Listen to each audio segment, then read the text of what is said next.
Tatyana. How are you? Hey, Tatyana, I'm good, Mama. How are you? I'm doing What's good. going Thank on? you. Yeah, so before I just want to wait for a few more people to join. But how are you doing? How are you doing with everything going on? Are you staying safe? I'm good. I'm at home with my family, so I'm thankful for that. Good. Staying positive, Mhm. staying creative, relaxing. How about you? How are you? Where are you in the world right now? I am in Atlanta. Okay. Yeah, so the weather's been good. We had a huge thunderstorm yesterday, but Wow. it's really sunny today, so that's good. And doing good. I'm here with my family as well, so just trying to stay positive. Where are you at? Are you in LA or? I'm in LA, yeah. Okay. So were you born in Atlanta? Like, did you grow up there? I was born in New York, and then I moved Okay. to Atlanta when I was like 5 or 6. Yeah. Nice. Oh, Mhm. love Atlanta so much. I miss that place. Yeah. Okay, so we can just jump right in. Sure. Um, I want to talk about we obviously know you from The Walking Dead and the Pretty Little Liars, The Perfectionist, but I want to talk about your humble beginnings because I was actually binging That's So Raven, and I was like, I thought I recognized her. So Yeah. yeah, so tell me how you got started in acting. Oh my gosh, it's kind of a crazy story. I moved to Los Angeles when I was like 5 years old. Hmm. My parents, like, we pretty much moved for them. Like, my parents were kind of just wanting to get away from the Bay Area. And then my mom started working at the Hollywood Improv, which is like a famous comedy club on Melrose in LA. Yeah. And I was just kind of like this crazy kid. So I grew up with all of these comedians like Sarah Silverman and Tiffany Haddish and like Kevin No Hart. These way. people, yeah, they were like, kind of my aunts and uncles, and they still are. And then D. Ray Davis, this amazing comedian, told my mom, like, Sid should go up because she's really crazy. Like, she's got so much personality. I look like a little Filipino boy. I had like pixie cut, and I was just a mess. I was constantly like busting on people.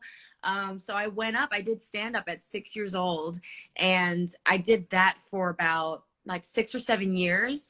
But the That's So Raven thing happened because we were doing a showcase at the Hollywood Improv for all of these young like stand-up comedians. And I remember like even Jonah Hill like joined at one point, and all Oh my these like God. young people, yeah. And a producer from That's So Raven saw me, and he had me come in. And I was doing like original characters I had created and like stand up for them. So they built that character Sydney around me, and that's why Oh, stand up was like part of the show. So yeah, it was that's pretty. so awesome. Yeah, thanks. That is amazing. And I know, talk about like, I guess the journey through acting before you, so to speak, got your big break, like on Pretty Little Liars and The Walking Dead. Yeah, oh my gosh, I mean, it's been almost like 15 years, I think a little over 15 years that I've been doing this. Yeah. And it's been like quite a ride. I mean, I went to normal school most of my life. Hmm. I went to a performing arts middle school, and then I went to a kind of college prep, like high school. Hmm. And then I had to switch to online school when I got my show Instant Mom on Nickelodeon. Yeah, I Um, remember that. yeah, that was so fun. Oh my Hmm. goodness, I miss that show so much. Hmm. But it was hard. I mean, like, I think I remember at 13, I wasn't booking, and just being like biracial and how I look, like it was just hard for people to place me. Hmm. And I kind of went through a phase where I wanted to stop and I wanted to just do school, because I was going to school where kids were going to like Yale and NYU and Harvard. And I was like, Right. okay, well, maybe I'll just do that, and focus on that. And then I booked Instant Mom, and everything changed. Hmm. And then from that point on, thankfully, I just kind of like went on and did adult stuff. Like, I got Walking Dead almost as soon as I wrapped Instant Mom. Hmm. But it was quite a journey. And I actually did stand up again for the first time in like 10 years last summer. Wow. How was Before that? oh my God, it was so comfortable. Hmm. Like, I thought I was going to be nervous and wake up and feel nerves. Yeah. Um, but I had so many of my comedian friends like running into me saying, Sid, like, you have to go back up. And that was what I'd been wanting to do. And I'd just been caught up with acting and all that.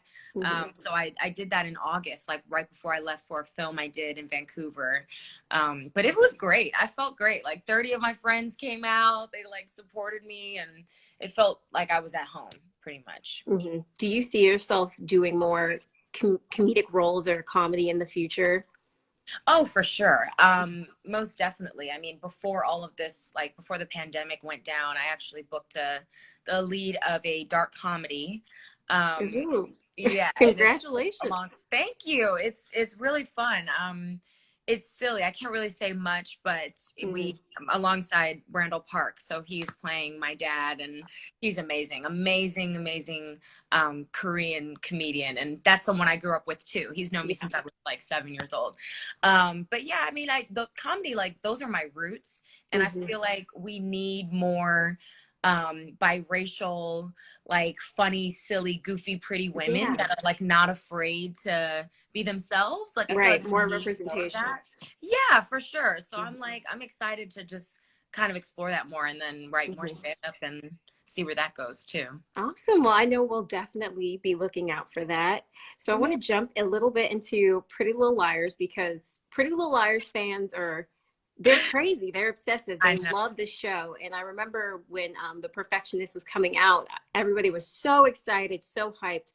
And it was an amazing series. Like it really was. And I remember being hooked right from the pilot, like, and then there were the OGs of Allison and Lauren, Mona, not Allison, Allison De Right. Laurentiis and Mona. So yeah, talk about that experience and what was that like? I know it unfortunately got canceled, but Right. it still lives on Hulu, so everybody can check it out on Hulu. Yes, thank you for the plug, Mama. Mhm. Thank you for saying that. Yeah. It was such a fun experience and so surreal because, PLL is iconic. And Hmm. I remember in middle school, I was reading like all of the books. Like I Yeah. read about 8 of them. Hmm. And then when I met Sarah Shepard, the author, in Portland when we did the pilot, Hmm. it was just so surreal. And she was incredible. All of the girls were incredible. We're all so close still. We Hmm. just created like this family. So it was heartbreaking when we heard the news about it not going any further. But I just feel like it's not the end for this cast. Like we'll have to do something for sure in the future, but that experience was amazing. Like we filmed in Portland and I think about that place every day. Hmm. I'm like, it was just great. It was kind of like um my version of college, because Right. I Yeah. didn't really get to experience that. So me Yeah. moving away and being gone for like 4 or 5 months, and whether Hmm. it's like Atlanta or, Portland or Vancouver, like it's kind of my own summer camp. Hmm. Your own twisted way of college for Yeah. sure. Yeah, and I Yeah. remember your character Caitlin. She was definitely like a breakout role on that show. Talk about what I guess the mindset of that character was like, and I guess did you feel a sense of pressure going into such an iconic series like Pretty Little Liars? Um, I felt honored more than anything.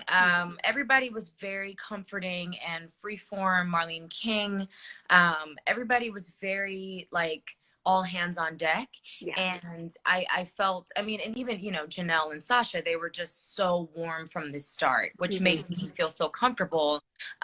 Bringing like a new type of spin to this not only like iconic story, but just the new characters and the new world. So I felt very at ease, which made me want to go like 150% with my character, Caitlin. Hmm. And I really love her. I mean, we have a lot of similarities. Like I find actually, when I was like going through the, scenes and doing all that stuff and rehearsing, I was finding that I was more like Caitlin than I thought. In terms Yeah. of like how type A she is. Hmm. And I've always been like that, even in school, like very driven, doing everything. She's obviously like next level, but it was Right. it was really cool for me to represent that, to represent a Korean and Black girl who has a political family. Her mom is this amazing Black senator, but they have Hmm. you know, issues, and they've got their stuff, and she's got her insecurities. So it was a lot of layers and colors that I had to play with. So it was just very fun for me. Like, Yeah. she was so many things. She was silly and goofy, but like very smart and cunning, and like liar, but kind of bad at it. Like, you had no choice. So it was just lots of stuff to play with. Yeah, and it was so great too. People are saying now, like, bring back Caitlin, bring back the show. Like, so maybe one day we'll see you guys. So now I want to jump into The Walking Dead, because that's where you are now, and you came in season 7. So the show had already been out for so long. Talk about joining a cast that is already has like this built-in fan base, kind of like Pretty Little Liars, but you're now joining the cast as a new character. Talk about that experience. Oh my goodness. It was so surreal for me. Because I just love The Walking Dead. Like, my family, we've all loved The Walking Dead since it came out. And fun fact, my birthday is on Halloween. And Scorpio. Scorpio? Are you Scorpio? No, I'm an Aries, but I have a bunch of Scorpios in my family. Oh my gosh, that's awesome. But yeah, like the first episode of The Walking Dead premiered on my birthday, Halloween, like almost years ago now. But it was amazing. I mean, it happened so fast. Like, I literally went in for the audition, and then obviously I was thinking, it's so competitive. Who knows? If I could get that, that'd be amazing. Because we were like, oh my gosh, The Walking Dead, you know? Yeah.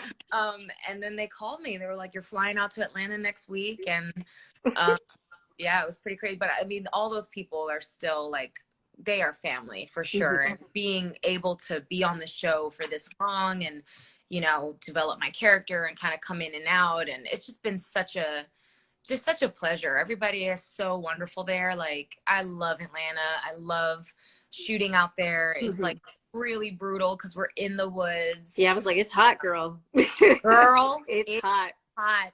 It's hot. Literally the first season, that's season 7, first episode I did, we were filming, like, literally I was there for 4th of July.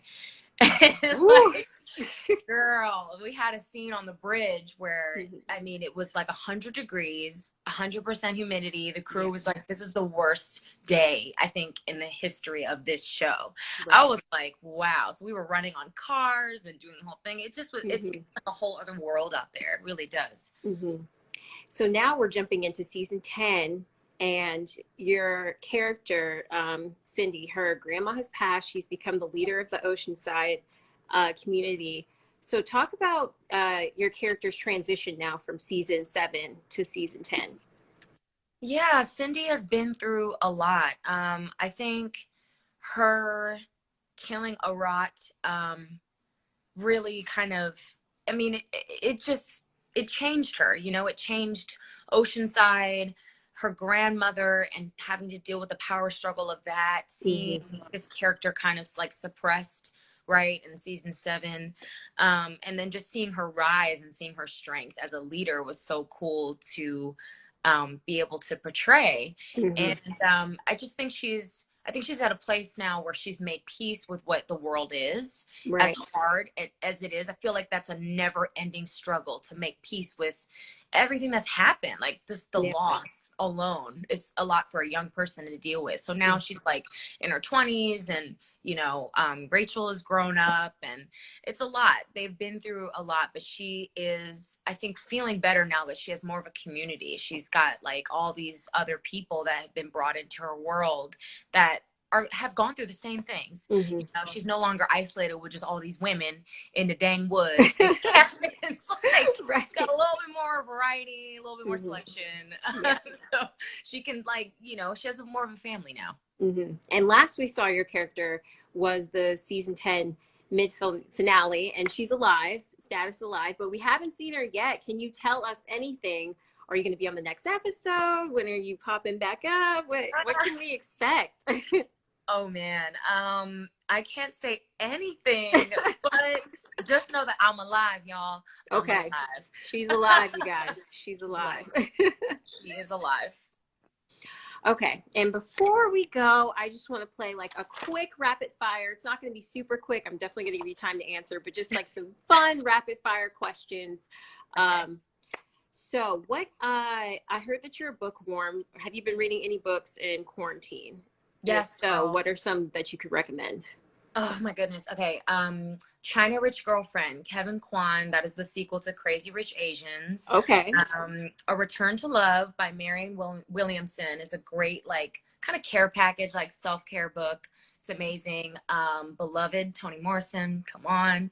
Hmm. And Becoming, Michelle Obama. I'm reading Becoming too. I'm loving it so far. It's so It's great. so good. I'm It's doing the so good. audiobook and she's narrating, and I've Hmm. never gotten into audiobooks, but I highly recommend it. I think Okay, I'll you'd like check that it. But out. it's so good, right? Hmm. Yes, it is. I love it. Um, and I know we're in quarantine right now, but would be your dream vacation? Oh, girl, Europe. I was like, I've never been anywhere outside of the US aside from Canada. So Really? yes, I know. Well, you It's have to like, go to Europe. girl, I have to. And I was studying French in school. I took that for like 3 years. I really wanted to go to like Nice and then Florence Yeah, and Paris. So Paris is my love. I have to go. You have Yeah, to tell me where to go and all I that. will. I'll DM you and I'll tell you some Please, places. I will. please. I need Okay. it. And you said your birthday's on Halloween, so you're a Scorpio. What is the truest thing about being a Scorpio? Ooh, that we're loyal. That we are Okay. really loyal. Hmm. To a fault sometimes. But yeah, we are. We will when we trust you and love you, like you got us. I can agree with that. My mom's a Scorpio, so Oh, that's yeah. awesome. When's her birthday? Her birthday is November 10th. Oh, nice. Okay. Yeah. That's awesome. Okay. And who is your celebrity crush? Oh, celebrity Idris Elba. Mm. That's a good one.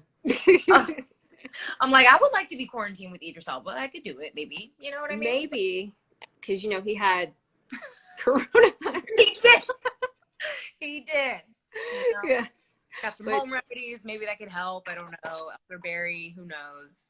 mhm, that's a good one. And dogs or cats? Well, I got my cat sitting right here. What's your She's cat's my name? little baby. This is Frida. This is Frida, and she's my little baby girl. This is like my first pet. But I have dogs too, so I'd say both. Okay. Yeah. And if you could act with anyone, who would it be? Oh wow, that's an amazing Leonardo DiCaprio. Girl, Insane. here. Leonardo DiCaprio is he's so Oh, great. he's so great. Mhm. He's so great. Gosh. Yeah. I hear great things about him too. Hmm. All right. Well, thank you so much. Thank I you, appreciate Tatyana. it. Where can everybody find you at? Give them all of your details and what people can look out for. Okay. Obviously follow me on Instagram. Hey, Sydney Park.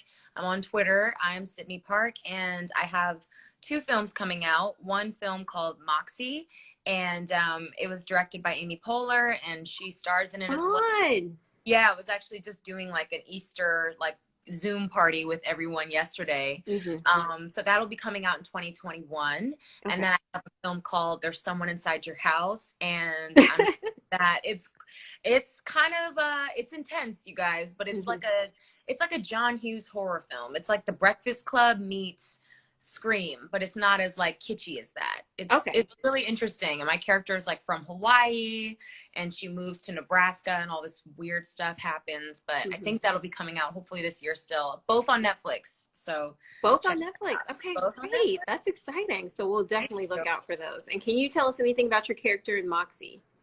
Yeah, so my character's name is Kiera, and she's like this awesome Black girl who's like a soccer star at the school. And the girls are basically running my campaign to win against this mean dude at the school who's like the jock, and they just want me to win because not only am I a great player, but I'm not acknowledged by the school, and we're all just kind of uniting as women and like making our voices heard. So Yes. Kiera is kind of like the Megan Rapinoe of the school. Okay, I love that. And we'll definitely keep our eye out for that. Thank you so much, girl. Can't wait to see you again on The Walking Dead. Hope you stay alive. Yes. Stay healthy and stay safe. And Thank you. You Thank too. you so much. Everybody stay safe out there. Thank you so much for tuning in. Thanks for watching. Bye. Bye.